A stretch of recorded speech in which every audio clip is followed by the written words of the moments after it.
दोस्तों, जैसा कि आप सभी को पता ही है, युगों के चक्र में अभी कलयुग का काल है। वर्तमान में फैली महामारी से आपको भी कलयुग की दस्तक मिल चुकी होगी।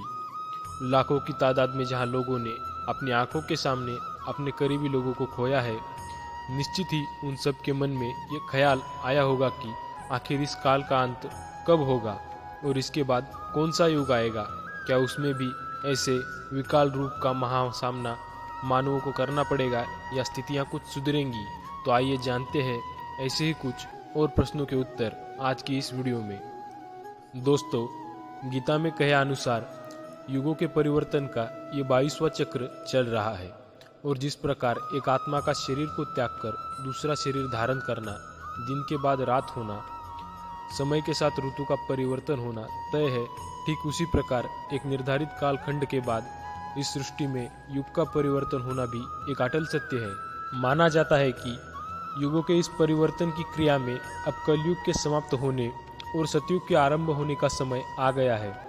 किंतु इस नए युग के आरंभ और स्वरूप के बारे में बताने से पहले आपका ये जानना बहुत आवश्यक है कि हिंदू धर्म ग्रंथों के अनुसार कलयुग का काल 4,32,000 साल लंबा है और कलयुग का भी प्रथम चरण ही चल रहा है, क्योंकि पुराणों में स्पष्ट रूप से वर्णित है कि कलयुग का आरंभ 3102 ईसा पूर्व ही हो गया था, जिसका अर्थ ये हुआ कि अभी कलयुग के 5123 वर्ष ही बीत चुके हैं और अभी भी 4,26,878 वर्ष बाकी है।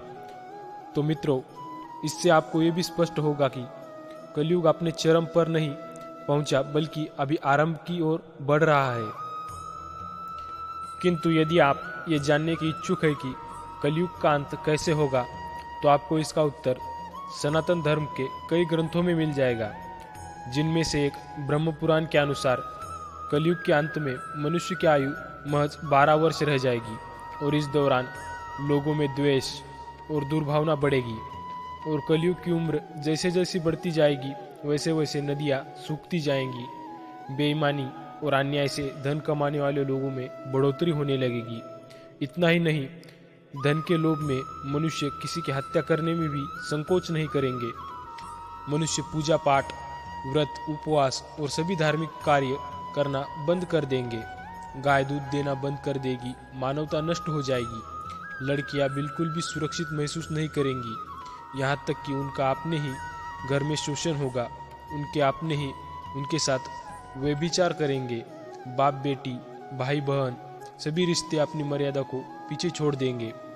एक भाई दूसरे भाई का शत्रु बन जाएगा। शादी जैसा पवित्र रिश्ता एकमात्र व्यापार बनकर रह जाएगा। सभी की शादीशुदा जिंदगी में कोई न कोई बाधा जरूर आएगी। पति पत्नी एक दूसरे को धोखा देना आरंभ कर देंगे। यही नहीं, कलयुग में समाज हिंसक हो जाएगा। जो लोग बलवान होंगे, चारों तरफ सिर्फ उनका ही बोलबाला होगा और जब प्रकोप अपनी चरम सीमा पर होगा, तब भगवान विष्णु कल के अवतार लेंगे और पृथ्वी से समस्त अधर्मियों का नाश करेंगे। कल के अवतार से जुड़ा एक संदर्भ महाभारत के एक अध्याय में भी मिलता है, जिसमें भगवान श्री कृष्ण ने कलयुग के अंत और अपने कल के अवतार के बारे में बताया है, जिसमें श्री कृष्ण कहते हैं, कलयुग के अंत के समय बड़े बड़े भयंकर युद्ध होंगे। भारी वर्षा, प्रचंड आंधी और जोरों की गर्मी पड़ेगी। लोग खेती काट लेंगे, कपड़े चुरा लेंगे, पानी पीने का सामान और पेटियां भी चुरा ले जाएंगे। चोर अपने ही जैसे चोरों की संपत्ति चुराने लगेंगे। हत्यारों की भी हत्या होने लगेगी। चोरों से चोरों का नाश हो जाने के कारण जनता का कल्याण होगा। युगांत काल में मनुष्य की आयु अधिक से अधिक 12 वर्ष की होगी। लोग दुर्बल, क्रोध, लोभ तथा बुढ़ापे और शोक से ग्रस्त होंगे।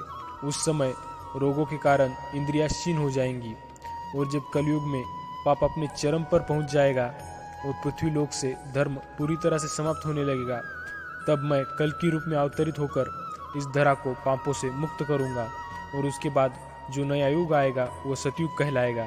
अर्थात सृष्टि युग परिवर्तन का 22वां चक्र पूरा करके 23वें चक्र में प्रवेश करेगी। दोस्तों, वही दूसरी तरफ शिव पुराण कलयुग के आरंभ के कुछ संकेतों को बताता है, जिससे आप यह अनुमान लगा सकते हैं कि अब कलयुग का आरंभ हो चुका है। जो यह कहता है कि घोर कलयुग आने पर मनुष्य पुण्य कर्म करना छोड़ देगा और दुराचार में फंस जाएगा, सत्य से मुंह फेर लेगा, दूसरों की निंदा में तत्पर हो जाएगा, दूसरे के धन को हड़प लेने की इच्छा मनुष्य के मन में घर कर जाएगी। न सिर्फ पराई स्त्रियों पर मनुष्य का मन आसक्त होने लगेगा, बल्कि वो दूसरे प्राणियों की हिंसा में लग जाएंगे और सभी अपने शरीर को ही आत्मा समझने लगेंगे और उसकी रक्षा के लिए अलग अलग तरकीबें अपनाएंगे। देखा जाए तो एक ऐसा युग होगा जिसमें मनुष्य गूढ़, नास्तिक और पशु बुद्धि वाले बन जाएंगे। संतान माता पिता से द्वेष रखेंगे, ब्राह्मण वेद बेचकर जीविका चलाएंगे, धन का उपार्जन करने के लिए ही विद्या का अभ्यास करेंगे और अधिकतम समय मद में मोहित रहेंगे। अपनी जाति के कर्म को छोड़कर दूसरों को ठगेंगे और तीनों काल की संध्यापना से दूर रहेंगे। क्षत्रिय के संदर्भ में तो यह तक कहा गया है कि वो स्वधर्म का त्याग कर देंगे और उनमें शौर्य का अभाव होने लगेगा। वे कुत्सित चोरी चकारी कर अपना पालन पोषण आरंभ कर देंगे।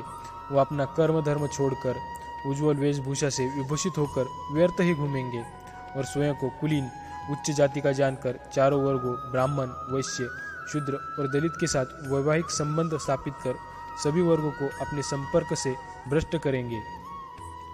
इतना ही नहीं, कलयुग की स्त्रियां प्राय सदाचार से भ्रष्ट और पति का अपमान करने वाली होंगी।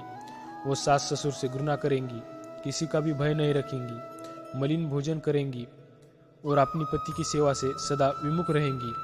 तो दोस्तों, ध्यान दे तो शिव पुराण में वर्णित ये सारी बातें आज की स्थिति को देखकर सच लगती है, जबकि कलयुग ने तो अभी मात्र 5000 साल ही पूरे किए हैं और इसे समाप्त होने में अभी भी लाखों वर्ष बाकी है।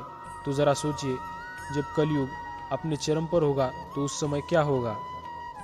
दोस्तों, अब आते हैं आज की वीडियो के मुख्य विषय अर्थात सतयुग के वास्तविक स्वरूप की तरफ। मित्रों, आपको बता दें, पुराणों में वर्णित है कि सतयुग की अवधि 17,28,000 वर्ष होगी और इस युग में मनुष्य की आयु 4000 से लेकर 10,000 वर्ष हो जाएगी। पृथ्वी लोक पर एक बार फिर धर्म का बोलबाला होगा। मनुष्य भौतिक सुख की जगह मानसिक सुखों पर बल देगा। मनुष्य में एक दूसरे के लिए नफरत की कोई जगह ही नहीं होगी और चारों ओर प्यार ही प्यार होगा। मानवता की पुनर्स्थापना होगी। लोग पूजन कर्मकांड में विश्वास करेंगे। साथ ही सतयुग में मनुष्य अपने तपोबल से भगवान से बात कर सकेगा। इस युग में लोगों को अपने शरीर पर पूर्ण नियंत्रण होगा और मात्र आत्मा के परमात्मा से मिलन से सभी सुखी होंगे। अर्थात सतयुग को इस सृष्टि का स्वर्णयुग कहा जाएगा। लेकिन दोस्तों, सतयुग आने में अभी काफ़ी लंबा समय है, किंतु हम अपने कर्मों से कलयुग के स्वरूप को भी सतयुग बना सकते हैं, क्योंकि धर्म ग्रंथों में भी ये कहा गया है कि कलयुग में भी जो लोग धर्म और कर्म पर विश्वास करेंगे उन्हें सतयुग की तरह ही सुख की प्राप्ति होगी। यदि आप भी इस घोर कलयुग में सतयुग का सुख पाना चाहते हैं तो अपने कर्मों पर ध्यान दीजिए और उस हर कर्म को सुधारिए जो आपको पाप का भागीदार बना सकता है। तो दोस्तों, आज के लिए बस इतना ही। धन्यवाद।